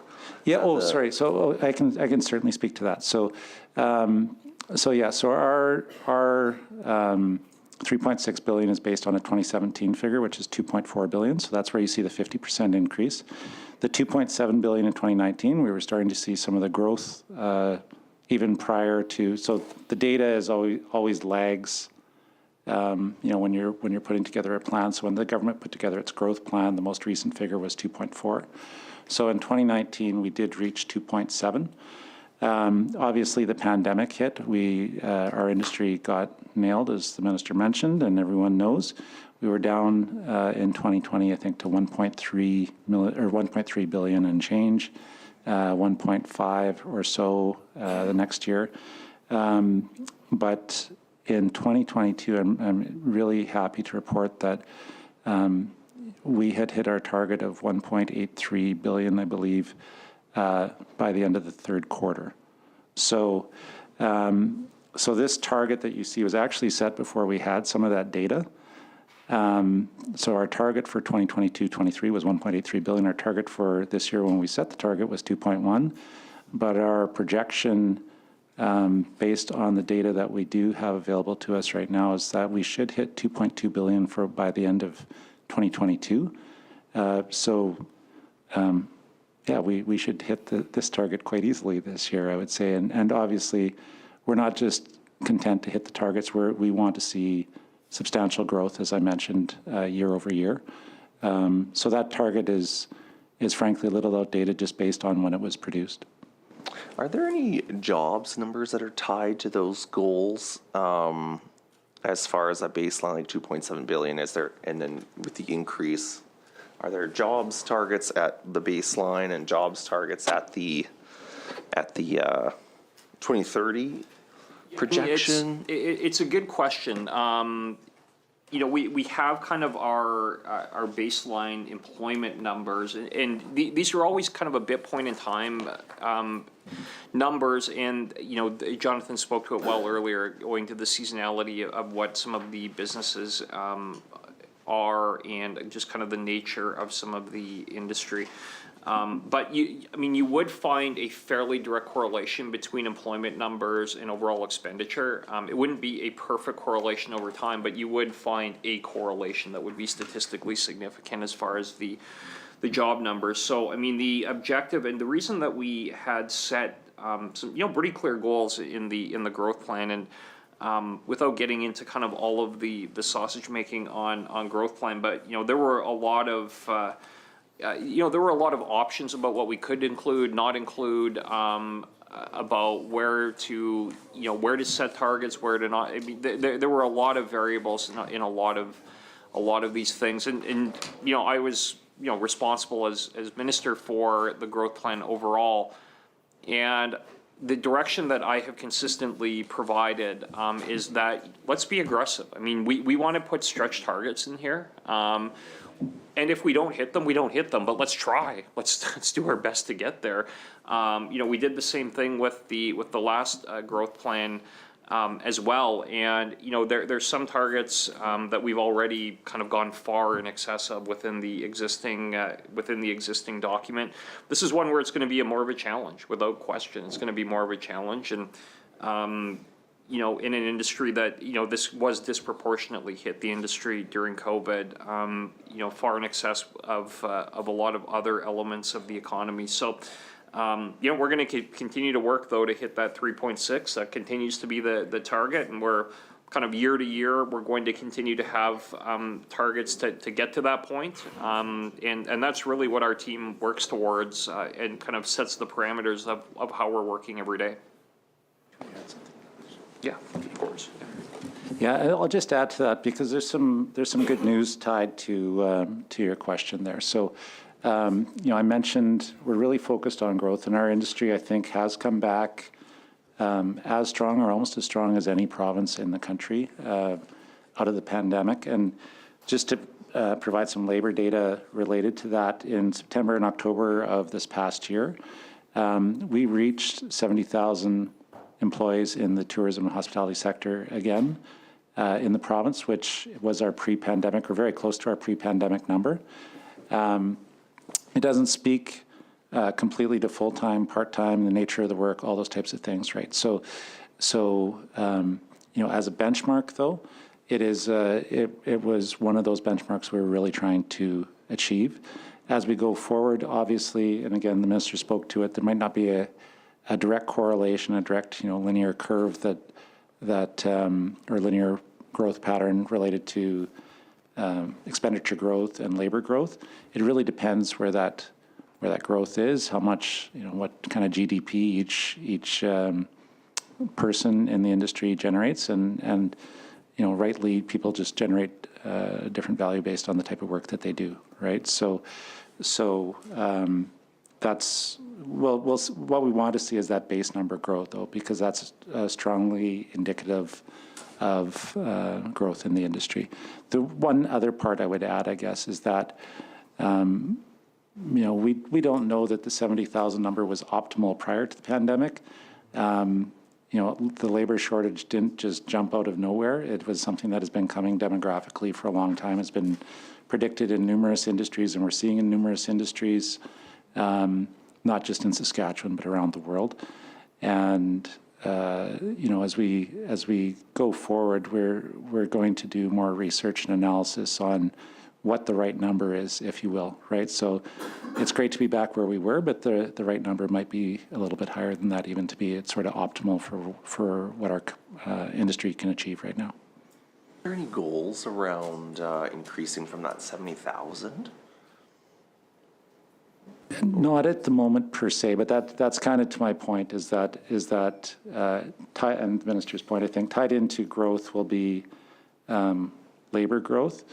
We have a lot of programs, as I mentioned before, tied to educating and expanding the workforce, but it has just been such a volatile labor market right now that we're happy with the gains we have achieved at this point, and we'll continue. I mentioned we're redeveloping our workforce development strategy in this current fiscal, so we'll likely have goals coming out of that. And I guess one question, and maybe this is again jumping around, but what is the economic spin-off of tourism in Saskatchewan? So is there, do you have a figure? Oh, Like when you say economic spin-off, can you just clarify that? Because the minister knows what you're saying, and I feel like I don't. like what is the total number of what GDP or? Yeah, so overall visitor expenditure, like I say, in 2022 will be about $2.2 billion. We'll anticipate it to be significantly higher than that in 2023. We're on a steady growth pattern. We want to not just be on a steady growth pattern, we want to add some significant steps along the way and then continue on that steady growth. So, and visitor expenditure right now is probably the best data I could provide, and that's 2.2. See.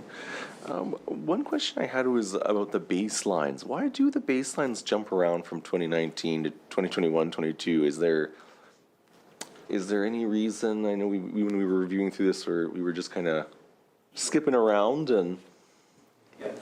It's just the year for which the most recent data is available, typically. So if you look at something like number of social media followers, that's something. I could tell you yesterday and then tell you today, and the number would have grown, by 100 people or what have you, right? So we can have very detailed numbers up to the minute for that type of thing. Click-through rate, we talk about in terms of how we did over the course of the year, because it's not a snapshot, it's more of a year analysis. But it's typically baseline when we develop the business plan, and Jeanette, I know you're watching somewhere there. When we look at the data, we have to have a baseline to work from when we set our goals going forward, and that's why, like I say, some of these become outdated because our visitor expenditure baseline went down, and then as we went through the pandemic, we've adjusted it, and we broke through the barrier for this past year before we set this goal. Into goal number 2, and this may just be new to tourism lingo, but what does the Net Promoter Score indicate? It's actually quite simple. We engage platforms that allow us to do social listening. So, cast a wide net across all social media and websites and so forth, and pick up on what people are saying about Saskatchewan, particularly travel in Saskatchewan. So you have positive comments, neutral comments, and negative comments about the province. The Net Promoter Score literally is the net of the positive minus the negative as a percentage. So when we look at 59.2, that ratio there's that much more ratio of positivity about Saskatchewan than there is negativity. I had some. Now, I know we had kind of discussed Indigenous experiences. So the number of Indigenous experiences supported through funding programs, are those the ones that we were chatting about earlier? Or would that be? Partly, but I'll just expand on that. I'm just going to get my numbers here just to.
Just coming back to that question, our tourism diversification program, for example, supports tourism businesses to expand what they offer or how they appeal to new markets.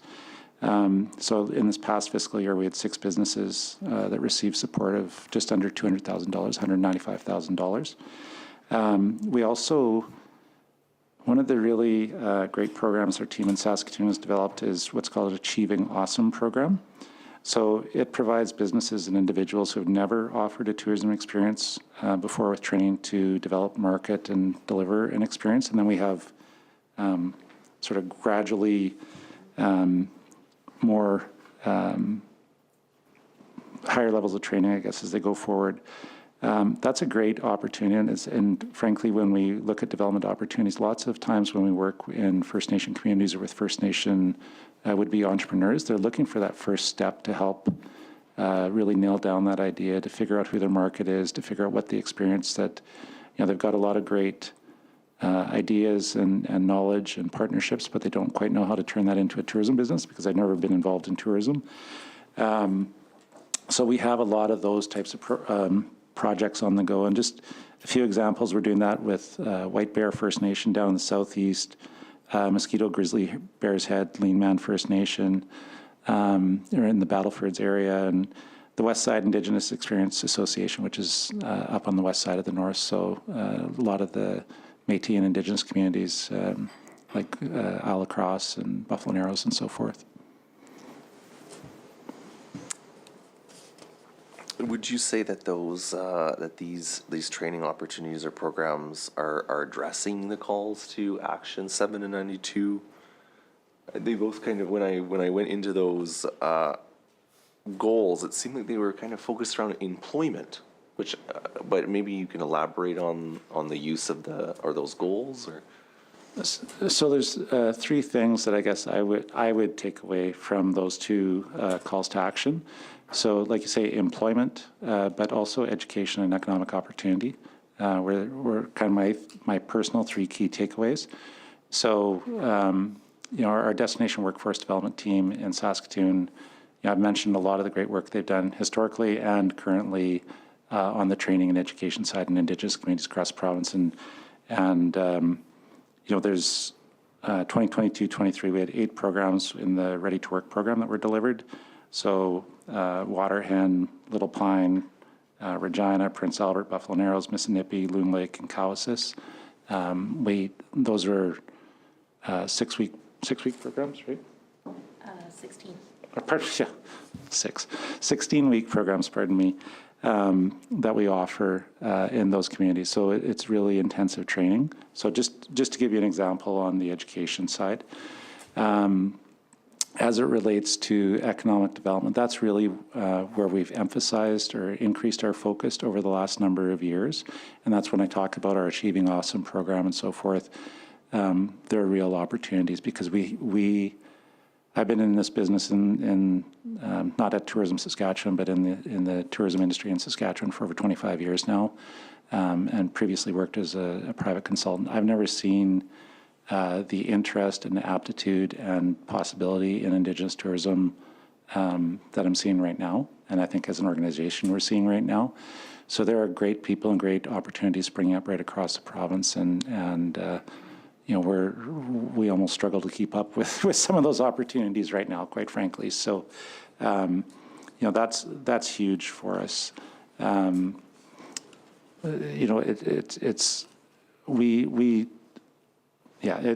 think, like I say, it goes far beyond the education side. It really is about helping to create that economic opportunity, helping to create that environment of growth, and the entrepreneurial spirit out there and the ability to make things happen out there has really increased. So we're excited. That's great to hear. We see a great numbers of people trained through those programs. How long are the other programs? So we've got the Ready to Work, and then I noticed that there was tourism. I'm just looking. Are they all at like a 16-week type program, or there's a varying? No, they're not. And if I may, I'm gonna call upon Tracy to to come up and maybe speak to a little bit more detail on some of that.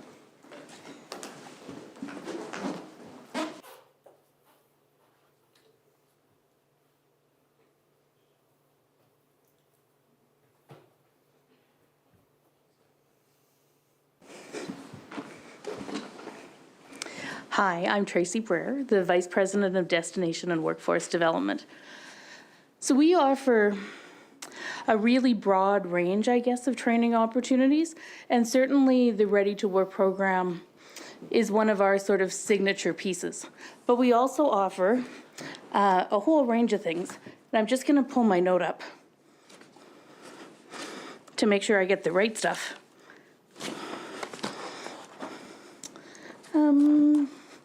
Going backwards, actually.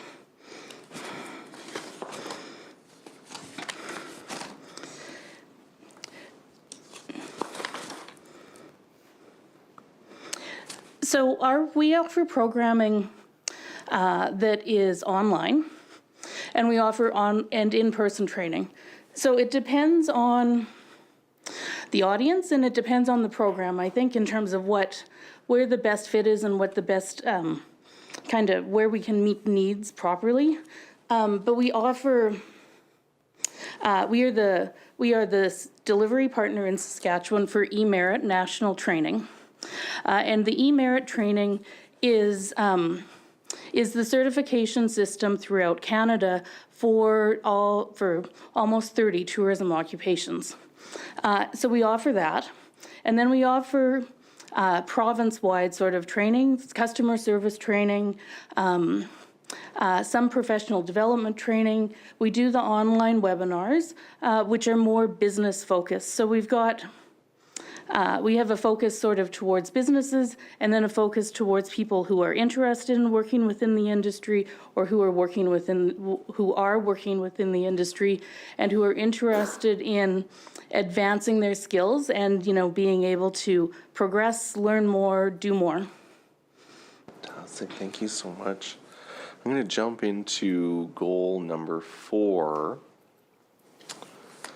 As far as the cybersecurity goal goes, we've got percentage of employees participating in digital skills improvement training, LastPass, and Center for Internet Security.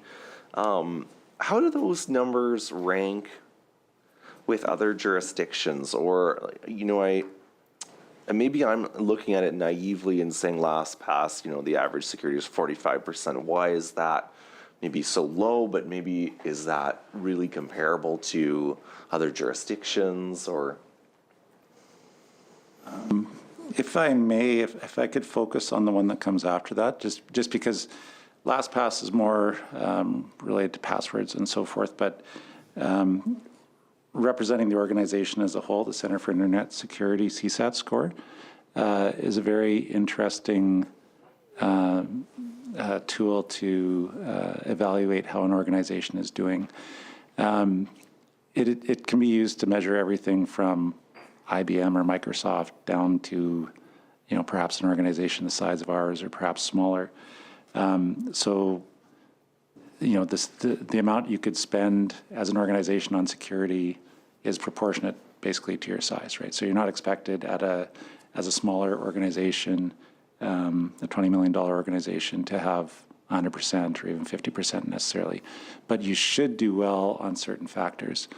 I'm really pleased, or was really pleased last year with the results that we saw there, because to your question about how we perform vis-a-vis, like organizations or government, or pick whatever comparative that makes sense for Tourism Saskatchewan, we typically were ahead of the average on our security.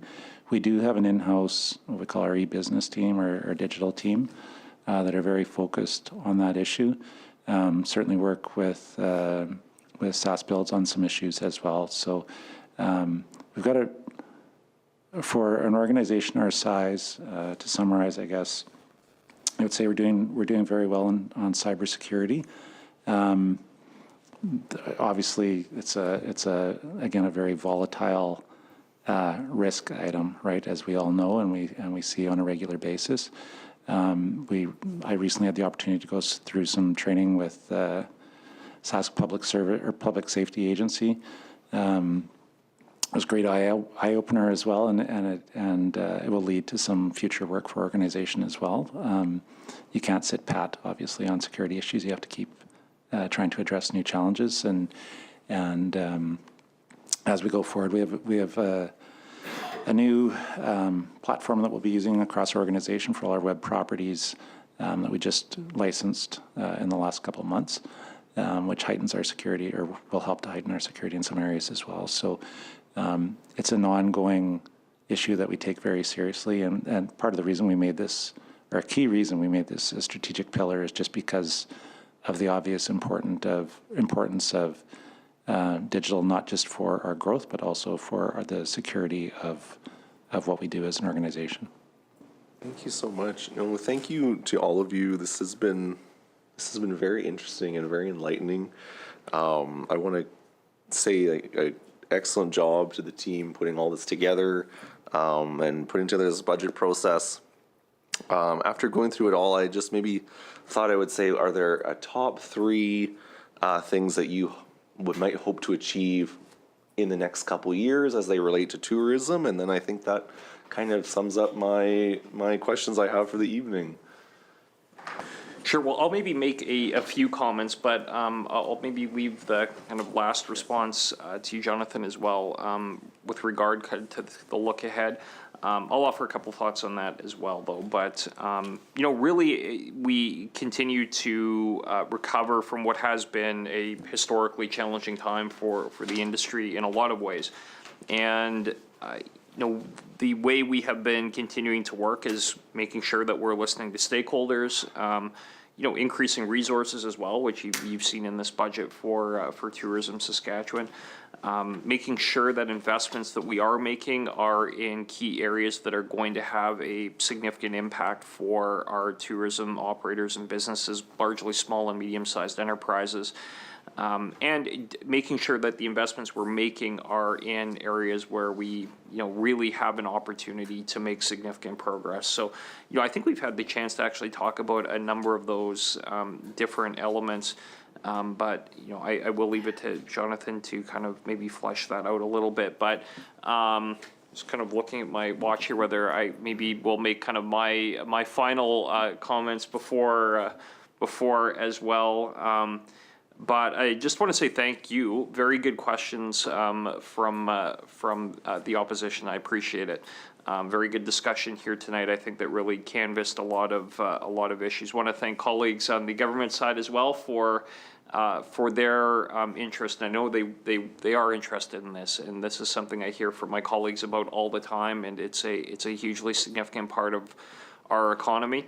And want to thank our board members at Tourism Saskatchewan for their service. And really nobody is on these boards for the glory or or any of those reasons. They're on because and willing to serve to make a difference for their community and the province. But I really want to thank our team here, and through Jonathan and our senior management team here, for the work that they do day in and day out in managing the organization and motivating our team. And it's a great team that are passionate about growing this industry in Saskatchewan and showcasing what we all know to be true here in Saskatchewan, those of us fortunate enough to live here around the world, and telling that story. So I just really want to say thank you to our team for that great work.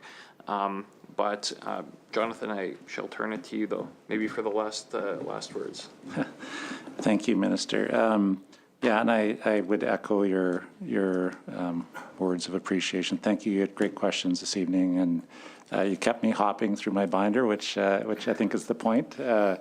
But they're all good questions, and they're all ones that our team was happy to prepare for. So I want to thank all of them.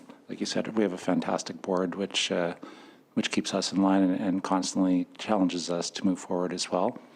And thank you to all of you from government side that we're here tonight. Appreciate your attention. Just back to your question about 3 or 4 things going forward that that we will be focusing on over the next few years.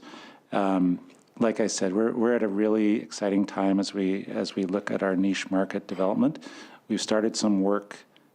We've been involved in some of those niche markets for a while, but we've really intensified our focus on some of them. And even next week, like I said, we'll be doing a lot more work as we really launch future programs related to those. So that's something to be watching for over the next few years. On the development side, we've really become more active, and with some of the recent budget increases we've had, that has allowed us to become more active on the development side, and we've seen that entrepreneurial spirit of our industry come to the fore, and just seeing all sorts of great new experiences being developed across the province, literally in every corner of the province, and by all types of operators. But people who are leaving the hard couple of years or hard 3 years we had behind us, and just going forward with great gusto and excitement and vitality. So, we're proud to support that and work with that. And I think you'll see lots of great experiences coming on stream over the next few years that way. A big one as well, that as I mentioned before, one of the hardest hit areas of the tourism industry was the events sector. And that's everything from, sports events, cultural events, business events, right? We will, we have an increased focus on that this year, and that's something that going forward, like I said, we'll be hiring right away a lead generator in Europe to try to help bring business events tied to Saskatchewan sectors of strength. So Saskatoon might be something that ties into the synchrotron, for example, and things like ag biotech and so forth. So things that Saskatchewan does particularly well. Again, so keep your eyes open for that. And lastly, you did a great job asking questions related to the labor force, and Tracy and her team. We have some great new employees in that team in Saskatoon. They're just doing wonderful work. We've got incredible opportunity there to try to solidify the workforce. The minister and others in the Ministry of Immigration and Career Training and so forth are doing great work to not just help the tourism industry but other industries, and we look forward to bolstering the workforce. And like you said, as the industry grows, obviously the workforce needs to grow along with it, and we want to make sure we're providing the strategies, the training, the education to make that happen. So I'll leave it at that, but thank you very much. Thank you, Minister, your staff, Mr. Teed, for good questions, good answers, and it was interesting. Also to my colleagues too as well. Having reached the agreed upon time for consideration of the estimates today, we will now adjourn the consideration of estimates for Ministry of Parks, Culture and Sport. Thank you.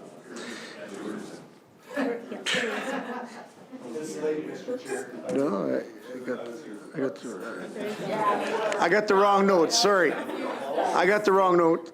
Tourism. Sorry. We'll move on to Bill number 121, Provincial Emblems and Honors Amendment Act, 2022, Clause 1, short title.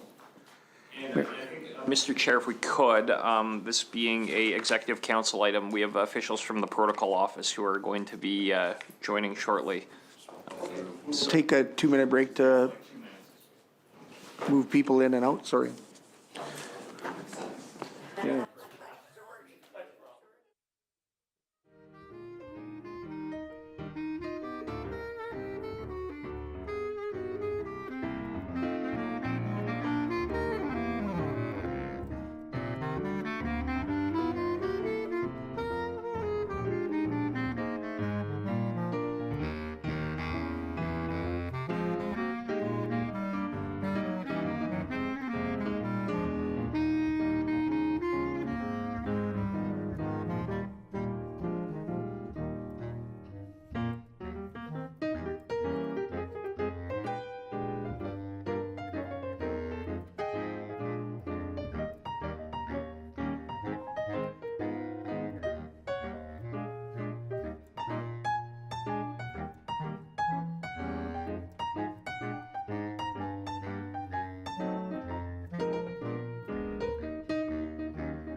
I'd like to welcome everybody back. We'll move on to Bill 121, Provincial Emblems and Honors Amendment Act 2022, Clause 1, short title.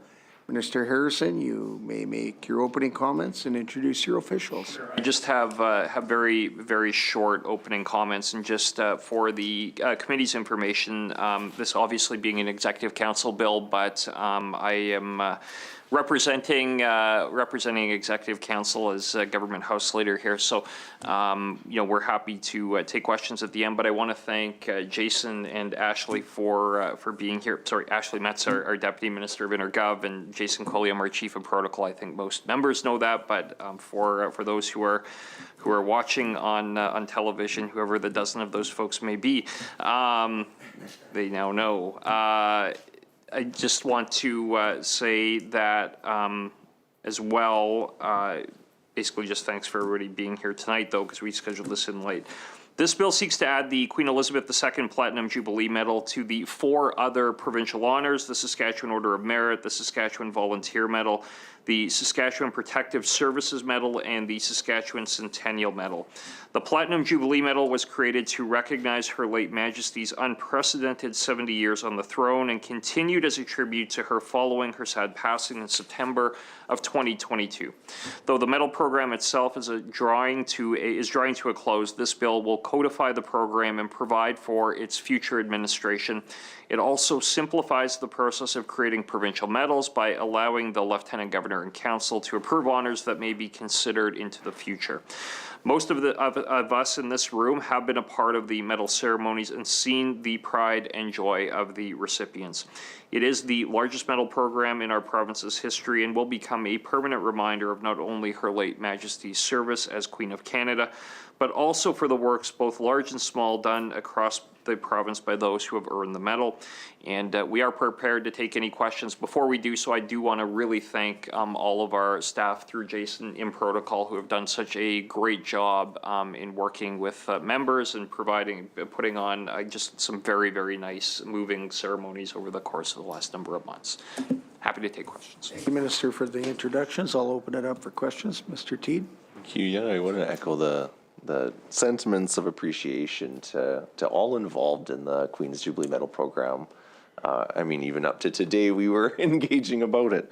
I guess I just have a few quick questions here. Can you speak to the Queen Jubilee Medal program a little tiny bit, give just a little bit of a background, and how many have we given out and how many do we have left to give? Awesome. So, I mean, in the context of Canadian history, there is always a commemorative medal to recognize a royal anniversary. That's just been the thing since Queen Victoria, 1877, thereabouts. This is, quite importantly, the first time in Canadian history that a provincial medal has been created to recognize a royal occasion. So we're incredibly proud of that, frankly. Of the 7,000, we're sitting at just over 6,400 that have been allocated to a name, with about 6,200 plus that have actually been sent out. A fair number of those obviously have been presented, of course, as well. Waiting on names back from just under 500, so partners are getting names still into us. And because of some utilized partnerships, I have about 50 medals that have yet to be allocated to a partner, but fully expect those to be allocated fairly shortly here. Fantastic. What will how does this act, what will this act do in relation to that program? I can take that as well if you want. Yeah. So, I mean, I'm still getting questions about the Saskatchewan Centennial Medal from 2005. So, I get people asking queries about it. How was it created? How was it administered?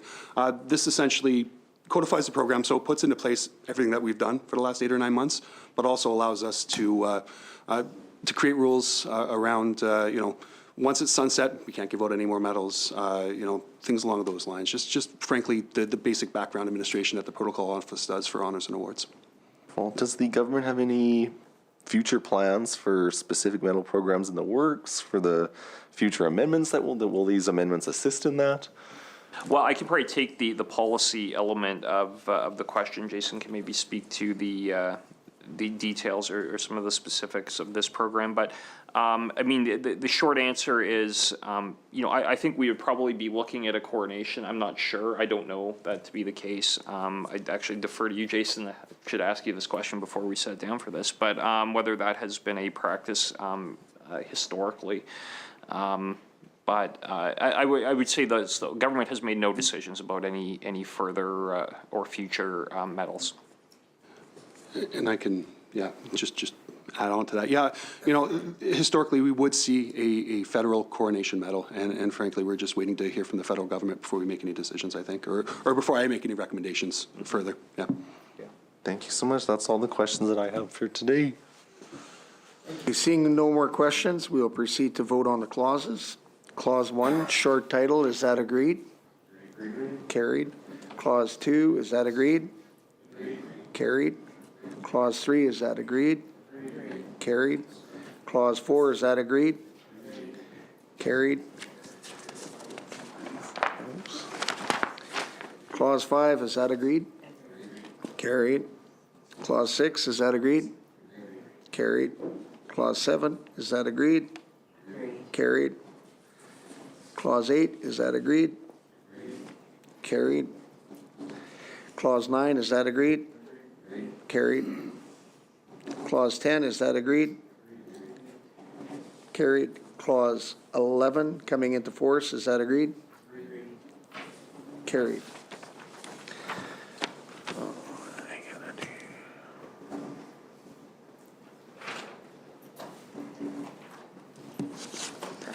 There we go. His Majesty, by and with the advice and consent of the Legislative Assembly of Saskatchewan, enacts the follows: the Provincial Emblems and Honours Amendment Act 2022. I would ask a member to move that we report Bill number 121, the Provincial Emblems and Honours Amendment Act 2022 without amendment. Ms. Lambert? Ms. Lambert moves. Is that agreed? Carried. That completes our committee business for tonight.